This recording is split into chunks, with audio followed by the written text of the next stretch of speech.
అరుంధతి అని ఒక సినిమా వచ్చిందండి. ఆ సినిమాలో ఇలాగే ఒక అఘోర ప్రజలందరినీ మానభంగాలు చేస్తూ, వాళ్ళని హింసిస్తూ, హత్యలు చేస్తూ, ఇప్పుడు వైసీపీ ఏ అయితే పనులు చేసిందో అయ్యే పనులు ఆ సినిమాలో విలన్ చేస్తూ ఉంటే, ఆ సినిమాలో కూడా అలా బ్రతుకుండగానే సమాధి చేసేస్తారు. సేమ్ చంద్రబాబు నాయుడు గారు కూడా అంతకన్నా ఘోరంగా ఒక 1000 మంది దుష్ట అఘోరాలు చేసే పనులు చేస్తున్న వైసీపీని ప్రజల సహకారంతో ఆయన కూడా సమాధి చేయడం జరిగిందండి. అయితే ఆ సినిమాలో ప్రేతాత్మగా మారిన ఆ అఘోర బయటికి రావడానికి ప్రయత్నిస్తూ ఉంటాడు. సేమ్ ఇప్పుడు వైసీపీ కూడా ఆ సమాధిలోంచి బయటికి రావడానికి మళ్ళీ ఈ దుష్ట ప్రచారాలను మొదలుపెట్టింది. ఎక్కడ చూసినా హత్యలు జరిగిపోతున్నాయట, అత్యాచారాలు జరిగిపోతున్నాయట, దారుణాలు జరిగిపోతున్నాయట. ఇప్పుడు అదే ప్రచారం చేస్తున్నారు.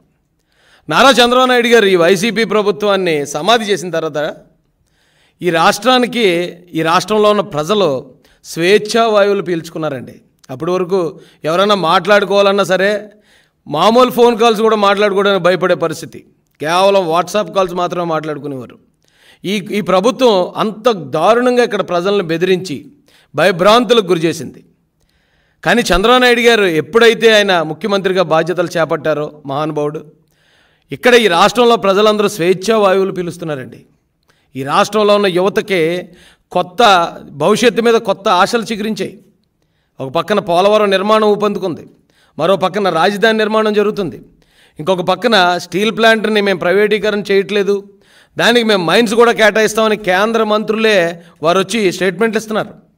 ఈ రాష్ట్రం ఇప్పుడు బాగుపడే పరిస్థితి, అభివృద్ధిలోకి వెళ్ళే పరిస్థితిలో ఉంటే మళ్ళీ ఎలాగైనా దీన్ని అభివృద్ధిని నాశనం చేయాలని ఆ సమాధిలో ఉన్న వైసీపీ భూతం మళ్ళీ తప్పుడు ప్రచారాలు.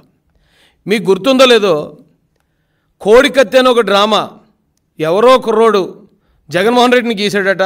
ఆ కుర్రోడు వెళ్ళి ఒక టీడీపీకి సంబంధించిన నాయకుడి రెస్టారెంట్లో పనిచేస్తున్నాడట. కాబట్టి ఇది చంద్రబాబు నాయుడు గారే చేయించారని చెప్పి తప్పుడు ప్రచారం చేసి బోల్తా కొట్టిన దొంగలు వెళ్ళు.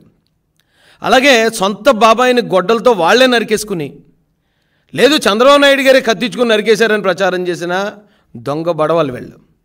అందుకే కదండి ఈ రోజున రాష్ట్రంలో వెళ్ళని 11కి పరిమితం చేసి మూలన కూర్చోబెట్టినా ఇంకా వీళ్ళ బుద్ధి మారలేదు. ఇక్కడ హత్యలు జరిగిపోతున్నాయట. ఎలా అంటే యాక్సిడెంట్లో ఒక ఆయన చనిపోతాడు, దానికి కారణం టీడీపీ చేసిన హత్య అని ప్రచారం చేస్తున్నారు. ఎలాగరా టీడీపీ చేసిన హత్య అంటే ఆయన బండి వేసుకుని వెళ్తూ అక్కడ పడిపోయాడు, డివైడర్ని తలకొట్టుకుని చచ్చిపోయాడు. ఆ డివైడర్ కట్టిన తెలుగుదేశం ప్రభుత్వం కాబట్టి ఈ హత్య తెలుగుదేశం ప్రభుత్వమే చేసింది అంటున్నారు. మరొకరు ఆ ఉరేసుకుని ఆత్మహత్య చేసుకుంటే అది కూడా తెలుగుదేశం హత్య అన్నారు. ఎలాగరా బాబు అంటే ఆ ఉరేసుకోనాక కొన్న తాడు తెలుగుదేశం కార్యకర్త షాపులో కొన్నాడట. కాబట్టి ఈ ఉరేసుకోవడంలో ఈ చావుకు కూడా తెలుగుదేశం పార్టీ చంద్రబాబు నాయుడు గారే కారణం అంటున్నారు. ఆటో యాక్సిడెంట్లో చనిపోతే ఆటో కొన్నది తెలుగుదేశం కార్యకర్త షోరూంలో కాబట్టి దీనికి కూడా చంద్రబాబు నాయుడు గారి కారణం అన్నారు. ఇంత దరిద్రంగా, ఇంత ఘోరమైన ప్రచారం అది చూస్తుంటేనే సిగ్గు అనిపిస్తుందండి నాకైతే. అయితే చంద్రబాబు నాయుడు గారు వచ్చిన తర్వాత ఈ రాష్ట్రంలో నిజంగానే భవిష్యత్తు మీద ఆశలు చిగురించేయండి.